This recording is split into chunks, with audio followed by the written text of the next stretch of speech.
Halo sahabat Robonesia yang beriman dimanapun Anda berada. Selamat datang di channel belajar robotika Robonesia. Hari ini saya akan memandu sahabat sekalian untuk kembali belajar tentang robot Epson. Kali ini saya akan mengajak saudara-saudara sekalian untuk mengetahui cara memonitor status controller robot Epson. Monitoring status controller ini nanti kita akan melakukannya pada software Epson RC Plus. Untuk itu mari kita langsung saja membuka software Epson RC Plus-nya. Baik, ini halaman software RC Plus yang masih aktif ya, dengan project yang sebelumnya, dengan project yang kita gunakan pada video-video sebelumnya.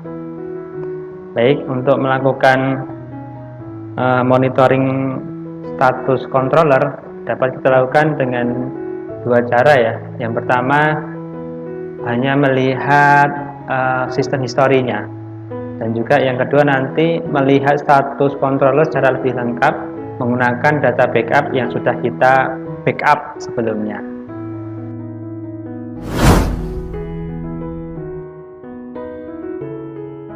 Baik, kita lakukan yang pertama dulu, yaitu monitoring status controller dengan melihatnya di menu view.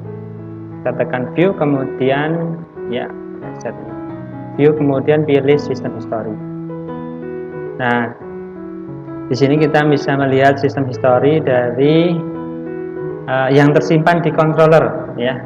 Ini isinya tabel database yang isinya ini ada kolom date ya, tanggal, waktu, type kejadian ya, kejadian atau event.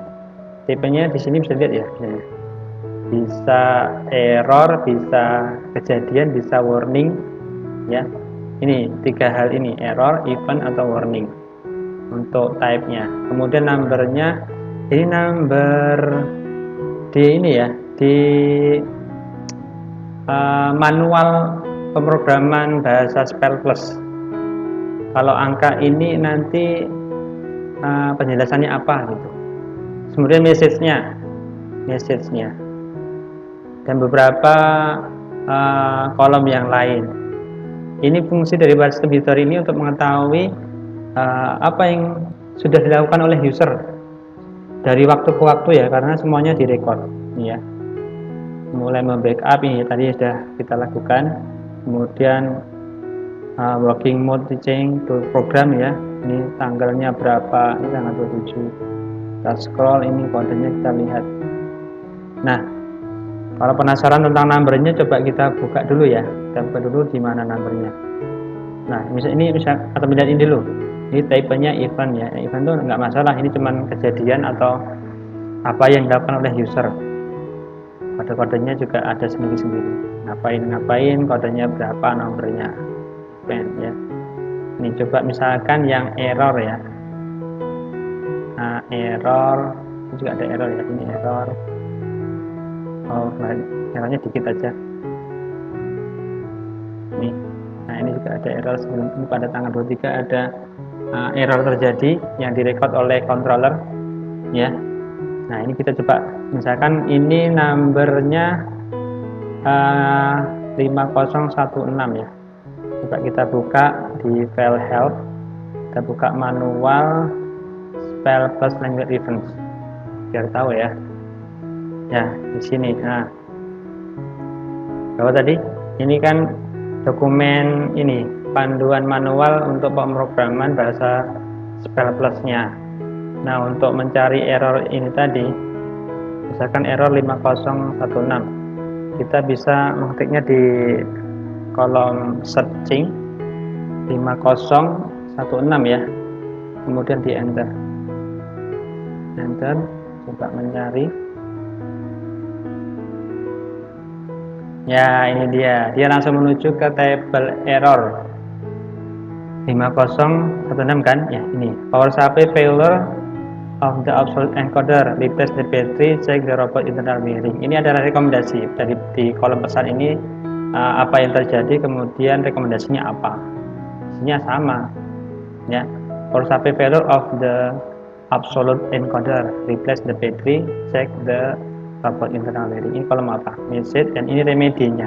Kalau di manual PDF-nya ya, ini ada remedi atau rekomendasi yang harus dilakukan apa oleh yang dilakukan user, maksudnya yaitu lakukan reset encoder, kemudian periksa kabel signal koneksi sambil koneksi kabel signalnya, apakah ada yang renggang atau kurang pas pemasangannya. Oke ya, ini gitu cara menggunakan sistem historinya. Ini gunanya ya tadi supaya kita tahu aktivitas apa aja yang sudah dilakukan oleh user dalam menggunakan robot Epson dan juga kontrolernya. Kalau event mungkin cuma untuk data, pernah melakukan ini ya. Nah, untuk error ini bisa membantu kita mencari solusi orang error dan kode-kode error ini ya. Oke ya. Jadi ini adalah aktivitas 3 tadi ya, error, event, atau warning. Jadi dari waktu ke waktu akan terrecord oleh controller robot Epson. Ini cara pertama ya. Cara pertama. Coba kita refresh. Pakai event baru, belum ada. Oke, ini cara pertama. Yaitu cara pertama untuk monitoring status controller robot Epson. Oke, kita close untuk cara pertama ini.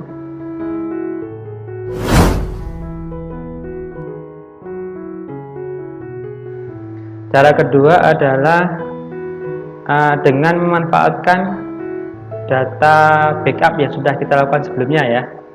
Nah, cara membukanya gimana? Untuk melihat status atau memonitor status controller tersebut itu dengan ya kita buka dulu menu tools, kemudian kita pilih opsi controller, dan pada jendela controller tools ini pilih view controller status ya. Ini ada keterangannya, view controller status from a previous backup ya. Jadi kita lihatnya dari data backup yang sudah kita lakukan sebelumnya. Oke, kita lihat kan ya. Nah, ini adalah langsung menuju ke folder tempat penyimpanan data backup yang sudah kita lakukan sebelumnya. Kita pilih folder yang ini ya, folder backup yang kita lakukan pada tanggal 27 Juli 2021 jam 1:38 menit 3 detik. Oke, terus kemudian tekan OK. Nah, maka akan terbuka controller status viewer. Nah, di sini datanya lebih lengkap. Ya, mulai dari ini data generalnya, nih ya, general. Jadi nama controllernya SN-nya 021696 ya. Controller serial ya 021696 dan seterusnya. Firmware versi ya, firmware versinya ini, counter total hold di penggunaannya ya, sudah berapa jam. Kemudian controller mark on hold ini berapa, project name-nya sekarang yang sedang berjalan, IP address-nya, IP mask, gateway dan sebagainya. Kemudian penggunaan emergency stop switch ya, dihitung ini baru 27, tapi kita hari ini belum menggunakan. Emergency stopnya berapa kali, safeguard, error, person mode, bisa diklik ya. Oh iya, bisa kita lihat banyak parameter di sini. Oke, ini baru generalnya. Kemudian kita bisa melihat ini input outputnya. Nah, ini di standar ini ya, bisa dilihat. Tapi kalau ini kan yang kita lagi untuk contoh belajar ini kan belum menggunakan input output ya, jadi belum ada tambahan apapun di sini. Input penginstalan modul input output baru ya. Ini yang standar kan, ini input 0 sampai 23, outputnya 0 sampai 15. Ini yang sudah bawaan di mainboardnya controller ya. Jadi berarti controller ini belum ada tambahan modul input output ya, belum ada. Kemudian task, kemudian ini informasi robot ya, model robotnya apa, nama serialnya apa dan sebagainya, power yang dipakai, dan data robot yang lain ya. Kemudian sistem history, nah ini ada juga kan di sini yang tadi sudah kita lihat di cara pertama tadi. Kemudian program, ini file programnya, nah ini yang kita buat tadi juga bisa kita lihat. Kemudian file yang diinginkan nggak ada, ini robot poinnya ya, nah ada 3 ya, bisa kita buat. Demikian cara memonitoring controller robot Epson. Semoga teman-teman menjadi memiliki tambahan pengetahuan tentang robot Epson. Demikian video ini, terima kasih telah menyimak.